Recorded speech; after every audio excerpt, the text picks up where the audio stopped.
conversation, you know, that L3 needs somebody to be pissed off at. And I said, my brother. He's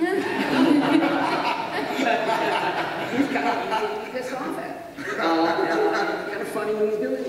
It is always fun to kind of watch and be like, okay, where's Clint? Where's Clint? Where's the... There he is! The fact is, I love working with him. He's a great character actor. He's funny, he's smart, he's a great team player, and he's not in all my movies because if there's not something really juicy and fun for him to do, you know, then I don't cast him. But in this case, I knew it would be fun, and he had a, you know, had a blast on that. And, yeah, he was great. And it's like, hit me harder! So that was fun. Yes. Hi, my question's for Alden. I wanted to ask you, I'm way over here. I wanted to ask you, you were speaking of speaking with Harrison Ford earlier. I was just wondering, did you study some of his movements, either from the previous film or just other films of his, or did you try to avoid that just to kind of make the character your own? Because I saw a lot of Han, early Han, in some of your movements and facial features, you know, when you moved your face and stuff like that. So can you talk about that? Yeah, like the way I went about it pretty much was to watch the original movies very early on.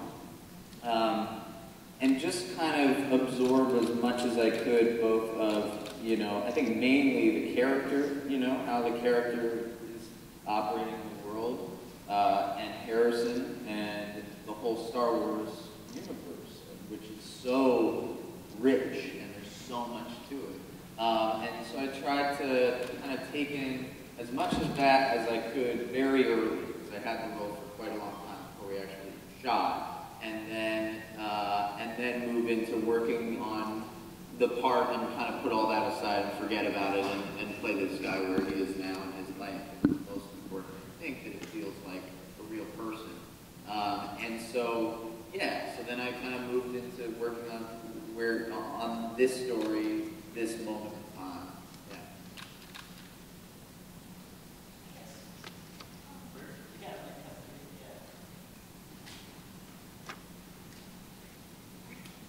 My question is for everyone.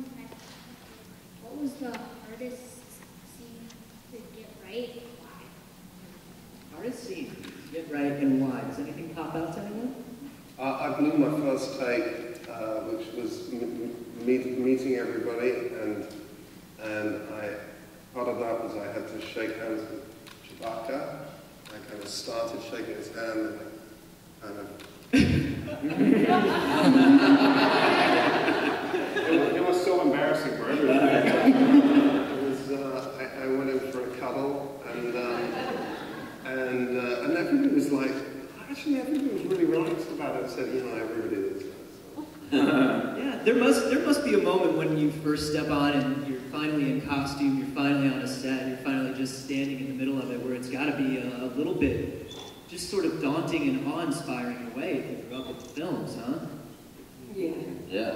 Yeah. Every day. I mean, every day you're walking into a new set that these craftsmen and designers who work on these films are at the very height of the world. I mean, they're the best in the world. And you walk into these incredible environments with 300 different creatures that are actually there, that are actually built, and then you know, do your scene. When, I remember there was the first day I went on set, and I had my son with me. He was 2 years old, and he didn't know anything about Star Wars. He's 2, right? But we were in this amazing set. It was extraordinary. And I was chatting with you know, the crew and stuff, and my kid just started to walk away, and we watched where he was going. And he was walking towards R2-D2. And everyone kind of moved to the side, and my kid just walked over, and the guy that was operating R2-D2, the remote control, saw my son, knew it was my kid, and started to make R2-D2 kind of chat to my kid, but not in language, in R2-D2 speak. And my son would kind of gabble back, and R2 gabbled to him, and then it ended, I kid you not, with my son hugging R2-D2. And that was the first impression that my son has had of that character of Star Wars. So what I mean is, like, this is the stuff that dreams are made of. You know, my little boy doesn't know about anything to do with Star Wars, but these characters have a kind of magnetism that is unparalleled. I mean, for all of us, when we were kids, I was 7 when the first movie came out. I'll never forget it. That scroll of white going into black, John Williams' music. It was, his stuff like imprints on your psyche, you know. So, I mean, that's just, I think that it goes so far beyond even us as filmmakers, just the stuff that brings in it, really. I think in terms of challenges that, for me, I'm very excited about the character relationships, because this is a little bit different than the other movies. It's really this one guy's adventure story. It's why I feel like in some ways it's kind of similar to Raiders of the Lost Ark, which Larry also wrote. It is a single hero's journey, and there's a lot of fun in that journey, and there are a lot of twists and turns, but it's really about that character. We had that going with this, and so all of the different relationships were very important to me, because it's all about what impact all of these characters are going to have on this young Han Solo. So that was interesting. But what surprised me was how complicated and exciting and fun it was to stage the big action scenes, which is something that I hadn't done in a long, long time. And they were complicated, and sometimes it was hard, and sometimes it was physically difficult. And we change things and add and revise. But the excitement was, again, making even the action scenes be cool, be Star Wars, but really be about testing Han Solo.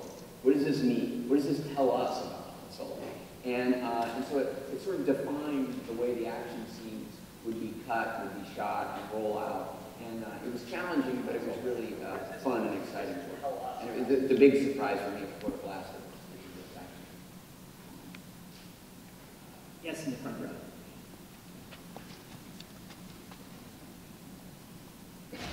Hi, this is Sarah from Skywalking Discovery, and I had a question for Phoebe and perhaps the casters. And there's a line in the movie where Lando says to L3, you know, oh, can I get you anything else? And L3 says, equal rights. And I think that's one of the most hilarious lines in the film, because it's not only a commentary on what L3's character is, but it's a commentary on today. And so I wondered, did you come up with that, or was that a line that they... That is Phoebe Waller-Bridge.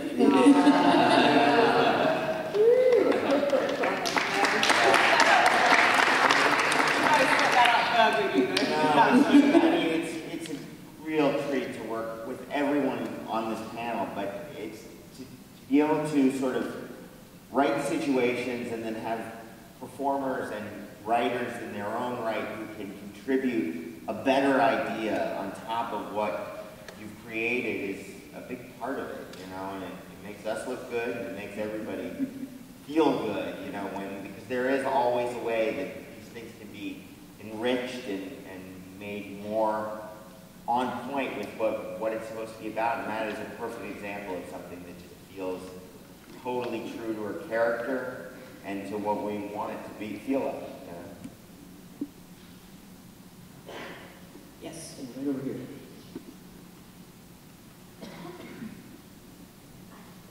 So, my question is for Donald and a quick comment for Roland. You had so many awesome tapes in the film. Did you have a favorite? You got to take one home and Ron. Thank you for giving Warwick a line.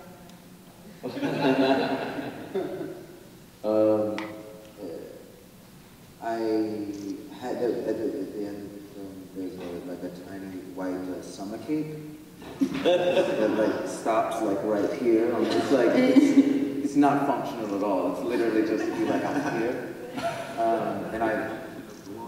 The function of the long one is, you know, you can be like on cold. You know, a summer cape is literally just more fabric on your back. The sacred claim is like I'm not giving up on this cape. So, and I love that cape because it really is. It's all flair. And no, I wasn't able to bring any capes home with me. And I'm sure that you know, Star Wars has that on stock. But the fur cape I had, they had extra material and they made a pillow out of it for me. And now I have a pillow that I try and wear as a cape. But it winds up being a summer cape. Who do I have to talk to get that pillow made out of that? Out of your costume?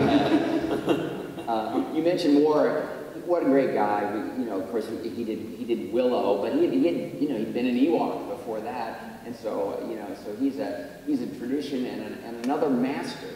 And the other thing that is is that he helps out with a lot of the characters and a lot of the droids and things like that, and he will come in and he goes uncredited. He loves it, but the company is smart enough to bring him in and not only play a character but also help with coaching and setting up and figuring out some of these behaviors. And he's a really creative guy and an old friend. It was great to reunite with him. Yeah. And his daughter as well was there with us on set. Yes. In some of the droid fights, it's the two of them against each other, Yeah. which was incredibly fun. But I love that, because that brings something into my mind, kind of honoring these traditions and these sort of things that everybody knows as part of the Star Wars universe. What I love about this movie is that there are these nods to things that everybody knows from Star Wars. But number one, they're kind of turned on their head a little bit. They're not what you expect. And number two, it's not a movie that's very much like, look at this Star Wars reference. There's a great balance of that stuff. And I would love to hear from Larry and John and from you, Ron, about how you kind of keep that balance for fans and still make the film have its own sort of feeling. Well, I'm going to start and quickly throw that because I approach it, and I'm a fan, and I've always appreciated the movies, but I'm not encyclopedic. I don't know everything. I haven't seen everything. I haven't read everything. And so I came into this situation, and immediately, of course, I had to start working more off of instinct than anything else, and this great screenplay that I really believed in, and a cast that I certainly wouldn't have come, on board if I didn't love the cast and wasn't excited about working with them. But I immediately said, I'm going to treat this like it's a true story. I've done a lot of true stories. And I always have technical advisors around. And I sort of go for the heart. I go for